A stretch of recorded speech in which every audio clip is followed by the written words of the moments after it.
$13,590 each and every year for the low income. Why this number is so incredibly important and influential. I have all the details and what you need to know right here in this video. Let's get into it right away. But really fast before we do, thank you so much for joining me. If you're new here or if you haven't done so yet, make sure to subscribe by hitting that button right down below the video, as I am your one and only daily advocate, and I am very much dedicated to you and this community to break down all the latest details as they're hitting the wire each and every day. There's a lot going on right now, and I want to make sure that you're staying updated with all of these moving parts, especially all of these new programs, money, benefits, and anything else that may be popping up right now that you can take advantage of during this very confusing time. So again, thanks so much for joining me. Please make sure to subscribe down below if you haven't done so quite yet, and let's get right into the update.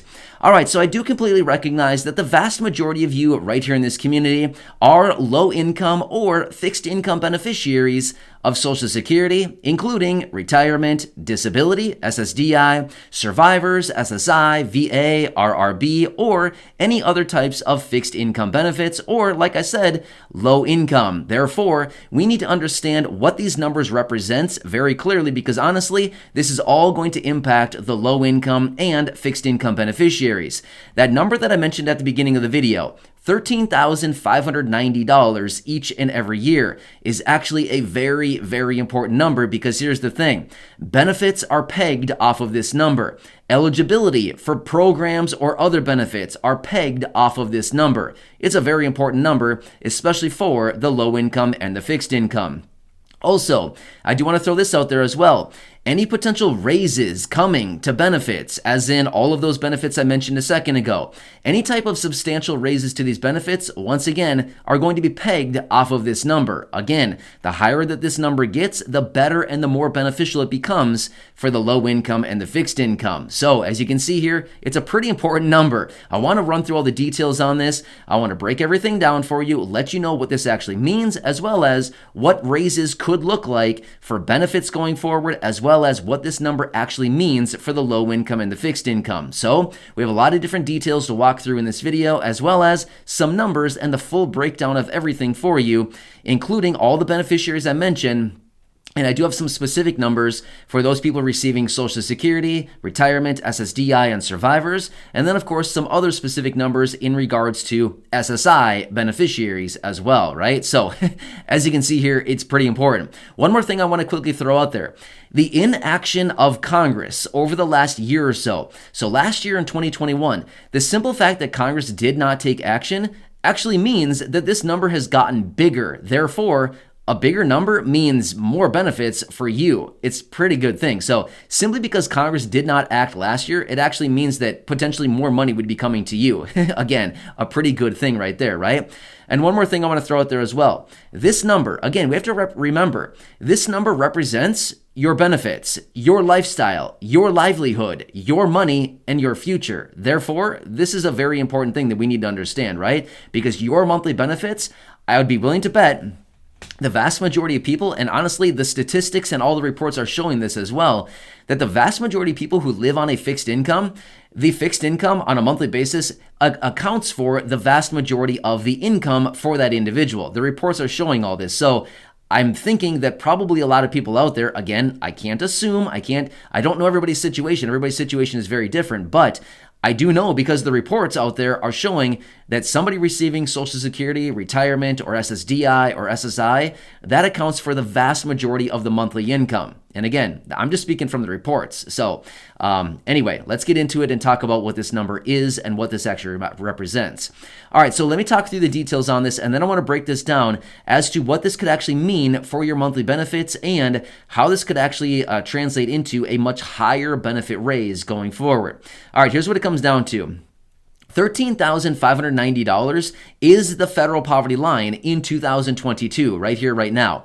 Last year in 2021, it was $12,880, a difference of $710 over last year. So that the federal poverty line has actually risen by $710 here in 2022 over last year, 2021. That's a good thing. That's a really good thing, because like I said, the federal poverty line, this number, a lot of times kind of pegs benefits, it pegs eligibility, as well as a lot of other things for the low income and the fixed income. All right, so let's get into this right now and talk through the details. All right, so number one, we do know that there's a few pieces of legislation out there right now that are actually pointing toward potential benefit raises for beneficiaries. Let me tell you the breakdown on this because this is actually very important to understand. Let's quickly talk about Social Security. Now, this would include retirement, SSDI, and survivors. Those of you receiving SSI, don't worry, I've got something for you here coming in just a second. All right, but this one is just specific to the Social Security beneficiaries. Here's the deal. We know that the Social Security 2100 is out there floating around in the wings right now, right? Well, as a result of that, one of the provisions, as well as the plan out of the president and even a plan out of Bernie Sanders, wants to raise the minimum guaranteed benefit up to 125% of the federal poverty line. Let me break that down for you. Last year in 2021, a multiplier put onto the federal poverty line last year would have given you a monthly benefit of $1,341 each and every month. The federal poverty line last year multiplied by 1.25 came up to $1,341 each and every year, or $16,100 throughout the course of the entire year. However, now that the federal poverty line has adjusted up to $13,590, we're actually working with higher numbers now. Let me break it down for you. Here's what it comes out to. $13,590 over the course of the entire year, but multiplied by that 1.25 comes up to $16,987 for the year. Again, not a bad number, right? But let's divide that out on a monthly basis. Now we go out to, rather than being $1,341 from last year, now it's up to $1,415 this year, right? So a pretty nice little raise there, a raise of $74 each and every month, right? So again, that is what it comes out to as a result of some of these plans out there right now to raise the minimum guaranteed benefit for Social Security beneficiaries up to 125% of the federal poverty line. So simply because Congress did not take action last year and implement this, that just means effectively, it turns into about a $74 raise every single month this year over what it would have been last year. So now it would be $1,415 every single month. Make sense? All right, cool. Let's move on to now really quickly and talk about SSI. And then, of course, I'm going to wrap this all up and basically include everybody who is low income or a fixed income beneficiary and tell you what this all means, why this number is so important, and what it actually means for benefits going forward. Okay? So, all right, let's quickly run through SSI. All right, so SSI beneficiaries, supplemental security income. There is out there right now the piece of legislation called the SSI Restoration Act. Within that, they want to raise benefits up to 100% of the federal poverty line. Let me tell you the numbers once again. Remember, the federal poverty line is $13,590 each and every year. Divided out, or as of right now, I should say, as of 2022. Remember, last year it was $12,880. Again, an effective raise of $710 over the course of the year. All right, anyway, let's talk this through on a monthly basis now. So, $13,590 of annual income divided by 12 months comes out to $1,132 each and every month, which would ultimately be an effective raise of $290 every single month versus the actual maximum benefit right now for SSI beneficiaries. The maximum benefit right now for SSI beneficiaries is $841. Well, if we were to raise that up, it would actually be a $291 raise. $841 up to $1,132 every single month, as in $1,132 every single month, is a difference of $291. So, as you can see here, it's a pretty big difference.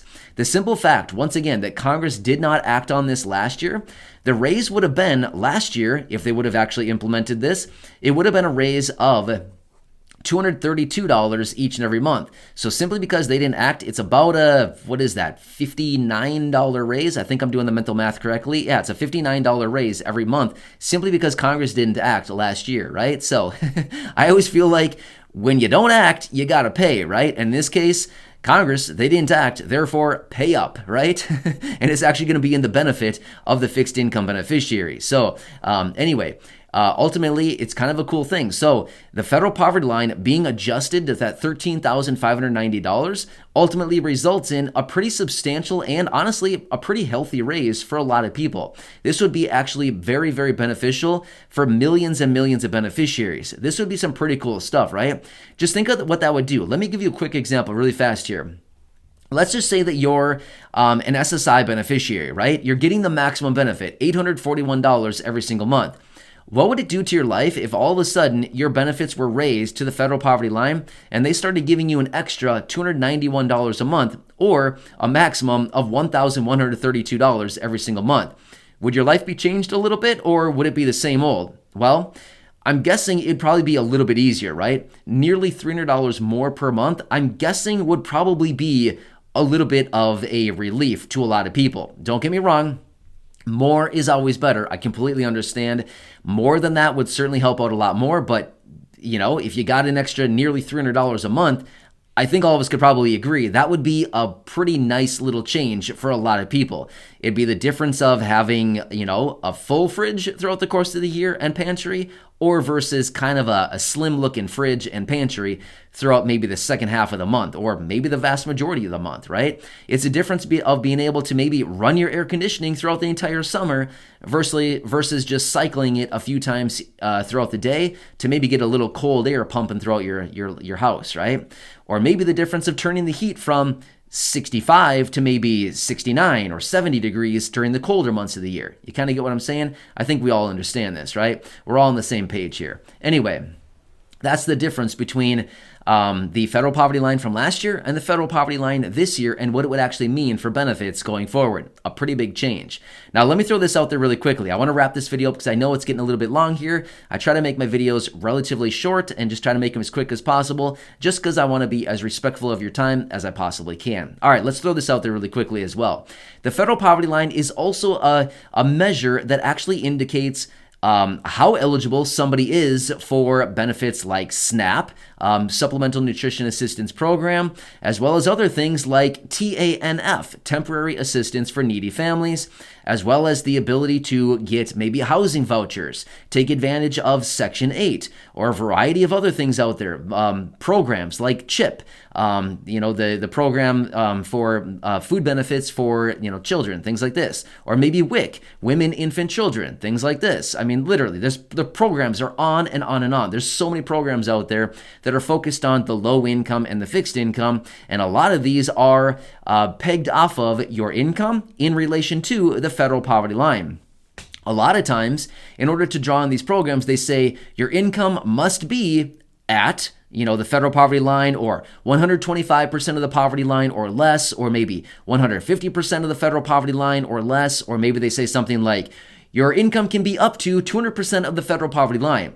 It depends on the programs. Each program is a little bit different, but what I'm saying is essentially all of the programs have some kind of parameters wrapped around them saying your income must be at or below, 100%, 125, 200% of the federal poverty line. So it's a very important number that actually indicates the eligibility for a vast majority of the programs that are out there for the low income. Kind of makes sense? Anyway, hope that makes sense for you, but hopefully this gave you the breakdown of why this number is so important and what it could actually mean going forward for the low income and the fixed income. Anyway, I know we went through a lot of numbers here. If you have any additional questions or feedback or concerns, anything like that, please feel free to leave those down below in the comments section. I do my best to answer as many questions as possible. I do my best to read as many questions as possible. And again, make dedicated videos as I see fit based on the comments and questions coming in down below. So again, thanks so much for being part of this community. I really do appreciate it. There's so many amazing people here. I read your comments each and every day. So many nice comments. Thank you. I really do appreciate it. I'm here to help you out in any way that I possibly can. So if you haven't done so yet, please make sure to subscribe down below. It's totally free to do so. Share this video with your friends, family, social media, and go back and check out any of the other nearly 2,400 videos right here on the channel. Thanks again for your support. Please enjoy your day. Stay safe, and I'll catch you again later in the